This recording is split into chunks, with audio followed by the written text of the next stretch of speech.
Alright, welcome to Tribulation Day 141. It's Sunday, October 2nd, and the good news is my Patriots just whooped up butt on the Raiders, so I'm feeling kind of good about that. If the world's going to end, it's going to end on a good note with the Patriots beating the Raiders. So,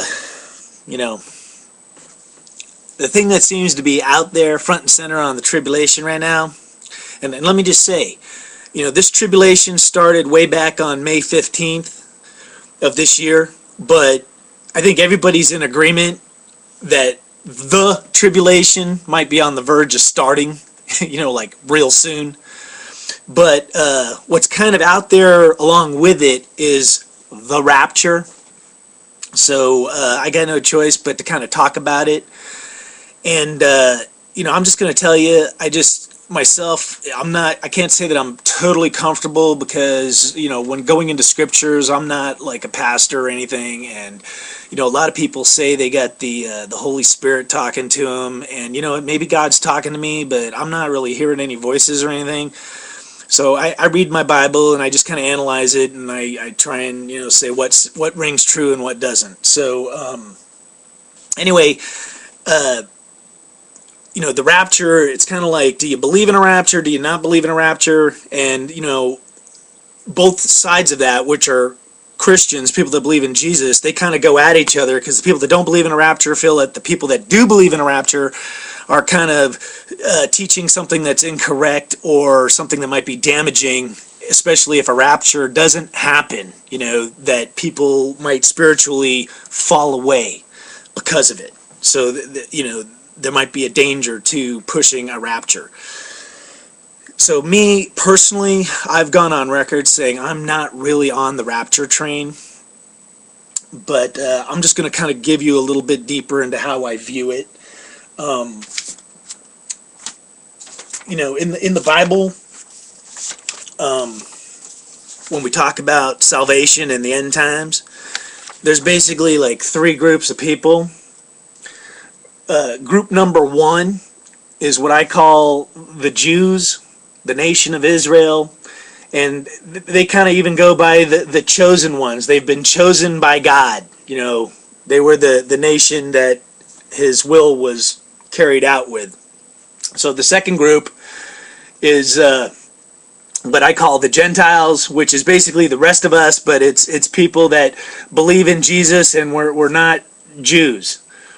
Or at least not full-blooded Jews, because I actually have a little bit of Jewish blood in me. And then there's a third group, which is non-believers, and some of us view them as the damned. But I think that could be either Jews or Gentiles. They just don't either believe. They either don't believe in God or they don't believe in Jesus. But anyway, when we talk about heaven and the end times and judgment day and the rapture and the tribulation, the way we kind of look at it is that there's kind of like two paths to follow. There's the easy path and the hard path. So the easy path is following Jesus, accepting Jesus as your Savior. And if you truly love Jesus, you're going to produce fruits because you're going to live your life according to how Jesus led his life and according to his teachings. And it's really easy to do because, I believe in Jesus, and being a nice guy and doing the right thing is actually pretty easy. And then this other concept is thrown in on the easy side, which is the rapture, which is kind of like a free pass where you don't have to deal with any kind of tribulation because, it's like a free ticket out of the trouble.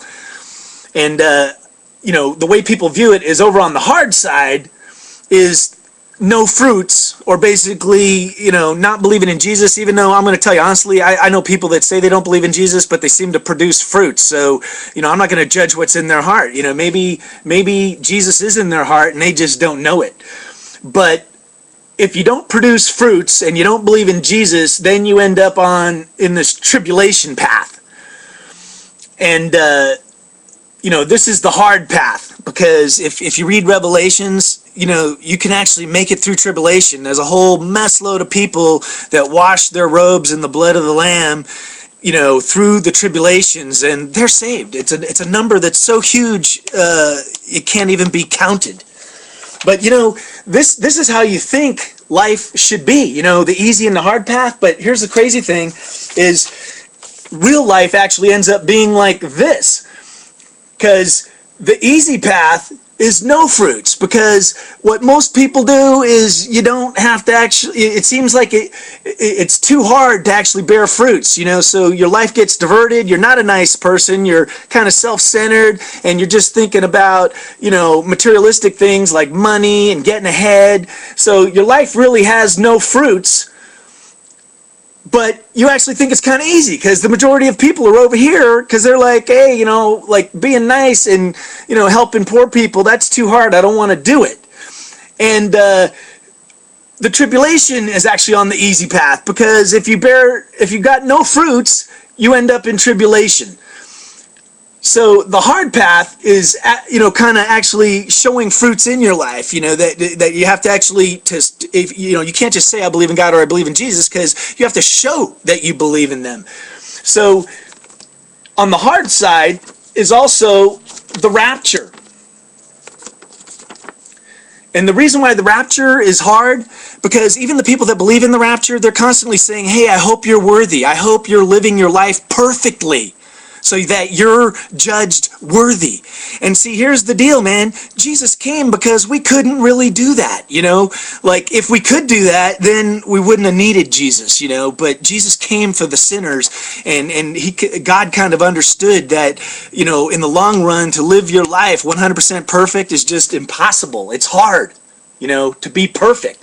But in the rapture world, and this is going to get to the videos, is the Bible clearly says in Revelations 14 verses 3 and 4, it's the virgins, the 144,000 that are raptured. They're redeemed from the earth, the first fruits of God. So if there is a rapture, there it is right there. It's for the 144,000, and the 144,000 are Jews, from the 12 tribes of Israel. So if you're a Gentile, you're not going to be raptured. That's kind of how that works. And, the reason I bring that up is because this guy that put out a video today, I tried to remember his name, Mark something or other, but he's looking at this window of time right now from Rosh Hashanah to Tempor. It's like 10 days where the door's open, the door closes, and he goes to the Bible verse, the parable that Jesus uses about the 10 virgins. And half of them put oil in their lamps, the other half didn't, and half of them made it in, the other half didn't. But the number of virgins, 10, if anything, it's correlated to the 10 days he's talking about, the window of 10 days that this festival or Jewish custom occurs. But all the Jewish stuff only matters if you're Jewish, because none of that applies to Gentiles. But the way it works in the Bible is, if you're going to associate something like this guy does, where he says, hey, the 10 virgins represents 10 days, then you have to take the word virgin and say, where else do we find that in the Revelation and associated with the rapture? And the only other place you find it is in Revelations 14, verses 3 and 4, and it's clearly saying that these people that are being raptured are the 144,000 that were virgins, that were found to be pretty much perfect, that never sinned and followed Jesus from day one in their lives and never, ever committed any kind of sin, And, I don't count myself as one of those people, so that's why I'm not really on the rapture train. And, if you've been counting that you're in, and my news is kind of, new to you, then at least you're going to wake up to the reality, and that it's okay, man, because the easy path, there's millions and millions of people that are going to be on this path, but the truth is, we'll be through tribulation. It's only going to be a small fraction of us that make it through, that our faith, that we've put on the armor of love and our helmets of salvation and our shields of faith, and girded ourselves in the truth, because everybody else is going to fall to the deception. And I hate to say it, but I think a lot of people that think they're going to be pulled up in this rapture are going to be part of the great falling away, because they thought they were part of the lucky 144,000. And like the guy in the video this morning said, half of the virgins go, half don't. So obviously there's actually maybe 288,000 people, but half of them messed up, like they lost their virginity.